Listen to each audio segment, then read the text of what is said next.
Trump इंतजामिया का ये फैसला मुझे तो कतई पसंद नहीं आया। मैं कल से इस फैसले के खिलाफ एहतजाज कर रहा था। आप देखें कि ट्रंप इंतजामिया ने पाकिस्तान पे 19% टैरिफ आयद किया, जबकि इंडिया पे 50%।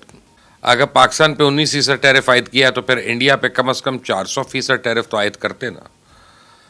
लेकिन इससे क्या भारत को कोई बहुत फर्क पड़ेगा? यकीनी तौर पर कुछ ना कुछ फर्क तो पड़ेगा, लेकिन बहुत फर्क नहीं पड़ेगा। इस सब के बीच में भारत ने भी क्लियर स्टैंड रखा है और उसमें कहा है कि हम किसी भी कीमत पर अपने नेशनल इंटरेस्ट के साथ कॉम्प्रोमाइज नहीं करेंगे। प्रेसिडेंट ट्रंप ने 50% टैरिफ लगाए हैं इंडिया पर। इंडिया की तरफ से कहा गया है कि ये अनजस्टिफाइड है। भारत आपको लग रहा है कि एक स्ट्रॉन्ग कंट्री के तौर पे जो है वो सामने आएगा, या आपको लग रहा है कि नहीं डोनाल्ड ट्रंप दबा लेंगे इनको भी? देखिए, इस वक्त इंडिया मुख्तलिफ ऑप्शंस एक्सप्लोर कर रहा है। South Korea, Japan, European countries तो झुक गए हैं अमेरिका के सामने, लेकिन इंडिया अभी तक डिफाइंट है। तो देखिए, सीधी सादी बात यह है कि दुनिया में सिर्फ 3 ऐसे मुल्क हैं जो अपने बलबूते पे तेजी से ग्रो हो सकते हैं। वो है अमेरिका, चाइना और इंडिया, क्योंकि इनके पास बड़ी मिडिल क्लास है।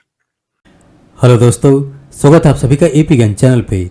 तो फ्रेंड्स, आइए देखते हैं पाकिस्तानी मीडिया की लेटेस्ट वीडियो। तो दोस्तों, जैसा कि आप जानते हैं कि इस समय न सिर्फ पूरी दुनिया के अंदर बल्कि पाकिस्तानी मीडिया के अंदर भी एक ही न्यूज़ बड़ी चर्चा में है, और वह है कि अमेरिका का भारत के ऊपर टैरिफ लगाना। लेकिन इसकी चर्चा इसलिए भी ज़्यादा हो रही है क्योंकि आप जानते हैं कि जो बात हो रही थी भारत और अमेरिका की फ्रेंडशिप की, तो उसमें अचानक डोनाल्ड ट्रंप का आकर के बिल्कुल ही भारत के खिलाफ न सिर्फ बयानबाजी करना बल्कि ऊपर से एक्शन भी लेना, जिस पर ऑफकोर्स पाकिस्तानी मीडिया काफ़ी खुश है। और इनफैक्ट कई पाकिस्तानी तो जैसे कि मुबस्सर लुकमान, जो कि अगर आप नोटिस करेंगे वो इन दिनों बात बात पे भारत के खिलाफ और मोदी जी के खिलाफ न सिर्फ बातें करता है बल्कि जो उसके मुंह से जो अपशब्द निकलते हैं, कभी कभी तो गालियाँ भी देता है मोदी जी को, जिससे साफ जाहिर होता है कि इनके मन में जहर और हेट भरा हुआ है भारत के लिए। तो वहीं पर जिस तरह से भारत ने डोनाल्ड ट्रंप के लाखों कोशिशों, फालतू के स्टेटमेंट्स या फिर एंटी इंडिया स्टांस लेना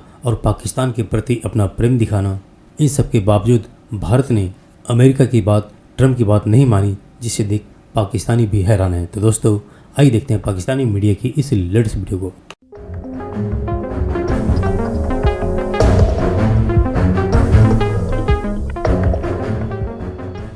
डॉक्टर साहब, इस वक्त सबसे जो इम्पोर्टेंट ग्लोबल इशू है वो तो टैरिफ का ही नज़र आ रहा है, जिसमें India which is comprehensive global strategic partner of the United states, लेकिन लग ऐसे रहा है कि बड़ा ताल्लुकात ख़राब हो गए हैं। और दूसरा, आज सुबह प्राइम मिनिस्टर मोदी ने ये स्टेटमेंट जारी की कि मैं अपने किसानों का, मछेरों का, फिशरमैन और बाकी लोगों का कंप्रोमाइज़ नहीं करूँगा इनकी पोजीशन। सो डॉक्टर साहब, what do you make of this? देखिए, दुनिया में सिर्फ 3 ऐसे मुल्क हैं जो अपने बलबूते पे तेजी से ग्रो हो सकते हैं।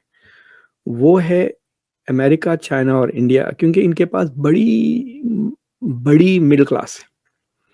इंडिया के पास 90% लोग गरीब हैं, लेकिन जो 10% लोग अमीर हैं वो 150 मिलियन हो जाते हैं। 15 करोड़ लोग बहुत अमीर हैं इंडिया में। सो यू हैव 150 मिलियन की जो मार्केट है, काफ़ी बड़ी है।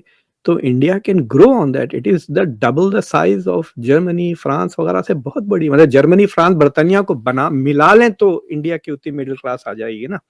तो ये एक इंटरेस्टिंग डिस्कशन शुरू हुआ है इंडिया में कि भाई अमेरिका तो इम्पोर्टेंट प्लेयर है, लेकिन अमेरिका का शेयर इज ओनली 20% कुछ है। ये बात तो सही है। इंडिया का जो ट्रेड है वो तकरीबन 1.2 बिलियन डॉलर्स के करीब है, और अमेरिका के साथ अगर सर्विसेज को मिला लें तो 300 के करीब होता है। So India should not panic, और उसको इंडिया इसको एक ब्लेसिंग इन डिस्गाइज की तरह लेकर शुड रीस्ट्रक्चर इट्स इकोनॉमी, ताकि वो इससे लॉन्ग टर्म फायदा हो जाए। देखिए, ये फाइनल नहीं समझना चाहिए दोनों, क्योंकि इंडिया का बायलैटरल ट्रेड नेगोशिएशंस खत्म नहीं हुए। They are still negotiating, right. तो 2 टैरिफ्स लगे ना, एक 25% रेसिप्रोकल टैरिफ, और जो बाकी के 25% है वो 27 अगस्त के बाद। लेकिन उससे पहले ट्रंप की और पुतिन की मीटिंग होने वाली है यूनाइटेड अरब एमिरेट्स में। अगर वो मीटिंग हो जाती है और सीज फायर के करीब पहुंच जाते हैं, देन फिर इंडिया पे टैरिफ लगाने की क्या मकसद, राइट? तो वो जो 25% इंडिया पे लगे हुए हैं, क्योंकि जर्मनी खुद मर रहा है टू बाय रशियन एनर्जी वापस दोबारा, उनकी इकोनॉमी उल्टी पुल्टी हो गई क्योंकि बहुत महंगा तेल खरीद रहे हैं, बहुत महंगी गैस उनको आ रही है यूएस से। So Europe will be more eager to buy Russian energy right away अगर सीज फायर हो जाता है। सो एक चीज वहां पर इंडिया कैन गेट लकी कि वो चले जाएंगे 25%। तो ये बड़ा फ्लक्स है, अनसर्टेनिटी काफी देर तक रहेगी। जब डोनाल्ड ट्रंप को इलेक्शन की जब मोड में आएंगे, वो मिड टर्म तक मुझे लगता है ऐसे ही चलते रहेगा, अनलेस अमेरिका में इन्फ्लेशन एकदम हाई हो जाए। अमेरिका में एक क्या कहना चाहिए, एक कहावत है कहिए, या एक रूल ऑफ थंब है, वो ये है कि अगर मिजरी इंडेक्स 10% होता है तो प्रेसिडेंट इलेक्शन हार जाता है, और misery index is unemployment plus inflation. अभी जो सिचुएशन है it is not very bad, unemployment is 4.3 और इन्फ्लेशन इज 2.7, तो 7% पे है मिजरी इंडेक्स। लेकिन अगर मिजरी इंडेक्स बढ़ता है 8-9% हो जाता है तो परेशानी होने लगेगी और बुरी तरह वो हार जाएंगे मिड टर्म इलेक्शंस, यानी दोनों हाउस और सेनेट। और उस सूरत हाल में तो फिर वो he'll become a lame duck president totally. आखिरी 2 साल जैसे ओबामा के बेकार गुजरे, इनके भी बेकार गुजरेंगे, because he will not be able to do anything अगर डेमोक्रेट्स हाउस और सेनेट जीत जाए। ये जो पाकिस्तान और अमेरिका का जो रिश्ते है, ये किस हद तक महदूद हो सकते हैं? क्या ये इस तरह रिश्ते बन सकते हैं जो हाल ही में इंडिया और अमेरिका का जो रिश्ते थे, जो इंडिया को एक लाडले के तौर पर पेश करता था, जैसा इंडिया रशिया से भी तेल खरीदता था, ईरान से भी खरीदता था, तो उसको कुछ भी नहीं था, लेकिन अगर पाकिस्तान खरीदता तो उसके ऊपर सैंक्शन वगैरह का धमकियाँ मिलती थी। तो अब तो वो हालात नहीं है, तो क्या पाकिस्तान भी इस तरह लाडला बन सकता है या नहीं? ये कुछ बस वक्ती तौर दोस्ती है? ये वक्ती तौर पे दोस्ती है। पाकिस्तान अमेरिका का लाडला नहीं बन सकता, क्योंकि लॉन्ग टर्म में पाकिस्तान के पास कुछ नहीं है जो अमेरिका को दे। अमेरिका के शॉर्ट टर्म इंटरेस्ट हैं। अमेरिका इस एरिया से चला गया है। आपको पता है पाकिस्तान लाडला था अमेरिका का, कितने साल, कितने दिहाइयाँ रहा, क्योंकि वहाँ उस वक्त ज़रूरत थी उनको पाकिस्तान की। अब उनको ज़रूरत नहीं है पाकिस्तान की। अब उनको दरअसल इंडिया की ज़्यादा ज़रूरत है चाइना के खिलाफ खड़ा होने के लिए। इसलिए ये जो अभी हुआ है ये शॉर्ट टर्म है। अभी इंडिया के साथ मेरा ये मौक़िफ़ है कि इंडिया के साथ तल्लुकात अमेरिका के फिर ठीक हो जाएंगे।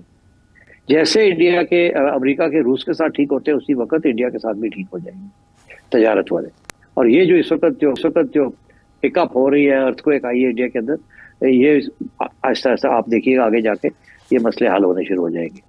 बिकॉज अमेरिका का लॉन्ग टर्म दुश्मन जो है वो चाइना है, और लॉन्ग टर्म फ्रेंड जो है जो चाइना के खिलाफ है वो इंडिया है।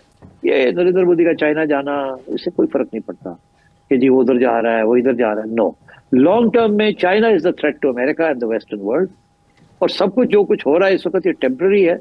लॉन्ग टर्म इंटरेस्ट जो है वो वही है कि चाइना के खिलाफ महाज बनाया जाए, और उस महाज के अंदर India is the only country इस रीजन के अंदर जो रोल अदा कर सकता है।